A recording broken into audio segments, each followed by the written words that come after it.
as we inch closer to $80,000. We want to get to at least $80,000 before we are done. And Brandy, before we bring on your new broadcast partner, good friend of yours, we also want to say congratulations to you because you're on the road right now heading to a Hall of Fame induction, being inducted into the Gridiron Greats Hall of Fame. And so another Hall of Fame, another honor for the great Jim Brandstatter. Well, thank you very much. It's a real big deal. It's called the Gridiron Greats Hall of Fame.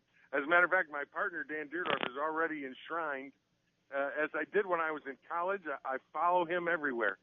I backed him up when he was playing, and now I'm 2 years after him into this Hall of Fame. But it's a great honor, and the key deal on this is that they raise money at this organization to help former players, guys from the previous era of the NFL who are in dire financial straits, and they help them out quite a bit. So and 99% of the money raised goes right to those guys. It does not go to administration, and to me, that's one of the big things. So I'm delighted to be named in their hall, but more importantly, the work they do is Hall of Fame work itself. Well, I think, Brandy, Michigan fans are delighted by what's on the horizon as far as the radio broadcast is concerned, because you slide over into a new role as a play-by-play guy. Your partner Dan slides into a new role from pros and going into college.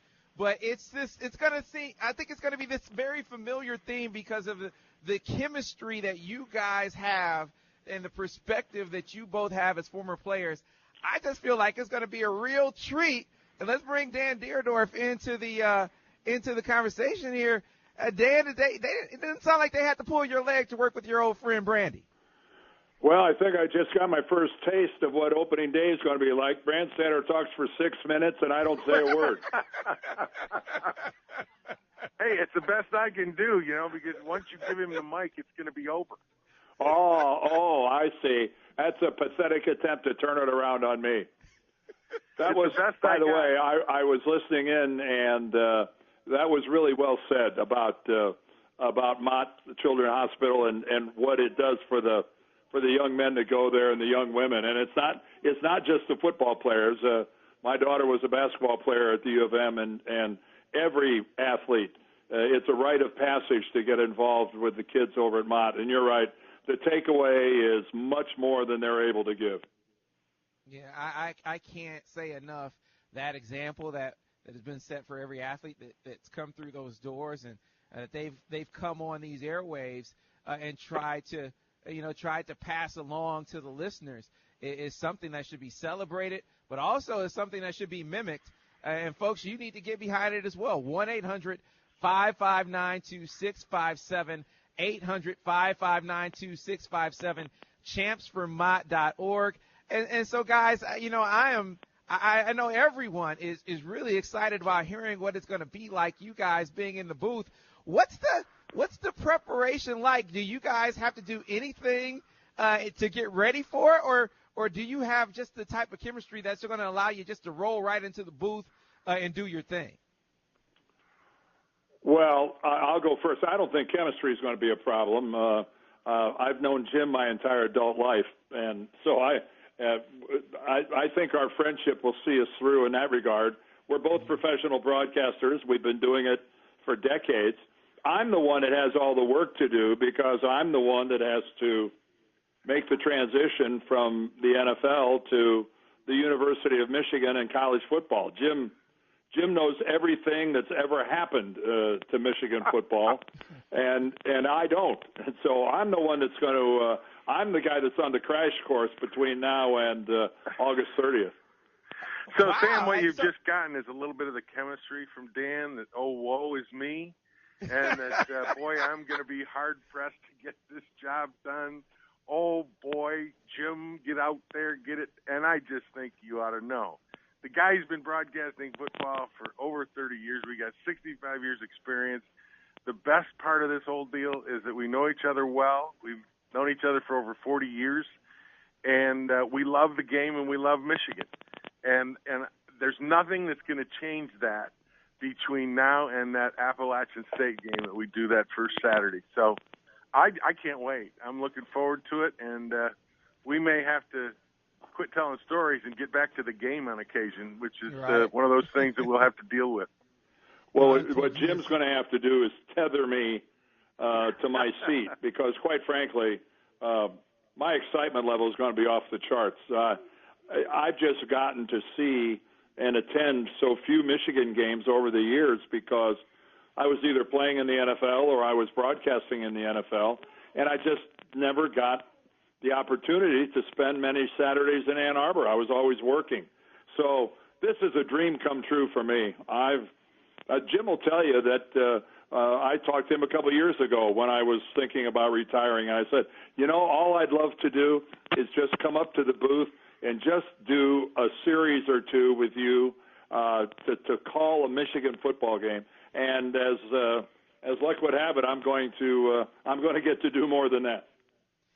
I want to ask this question to Dan because I've thought about this since you got the job. And before I ask the question, I've gotten so many nice words from a mutual friend that we have, James Brown, who, of course, you worked with for years at CBS, had wonderful things to say about you. So we're looking forward to hearing your voice as the voice, the co-voice of Michigan football.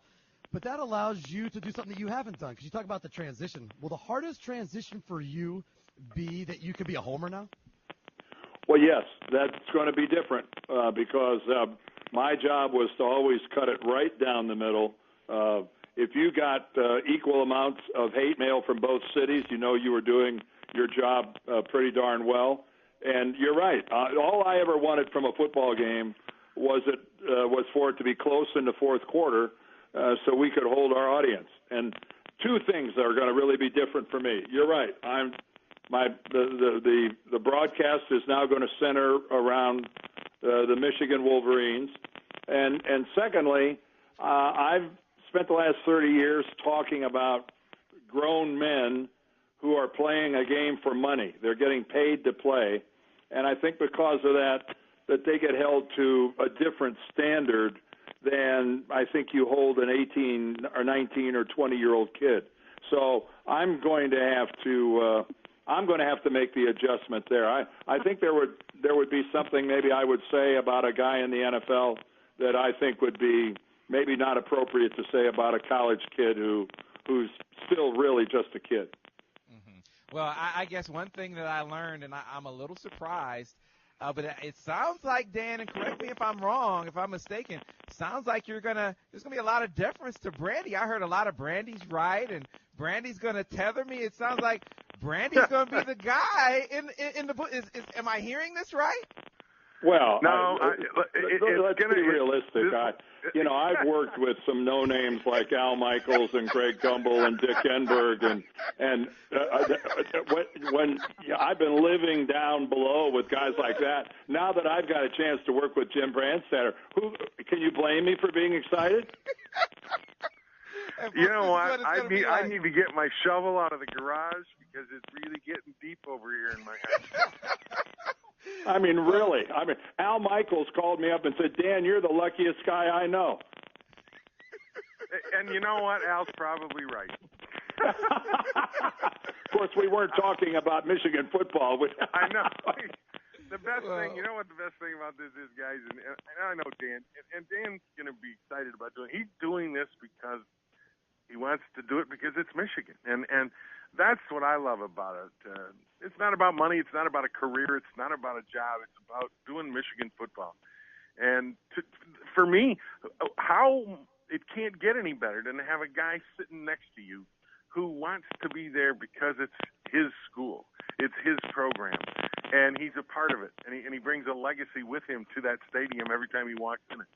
And for me as a play-by-play guy now, listening and just having him there and picking his brain about the things that he knows and has done in professional football and relating that to the collegiate level, I can't wait. I just think it's going to be a great opportunity for me and to learn a little bit more, too, from him.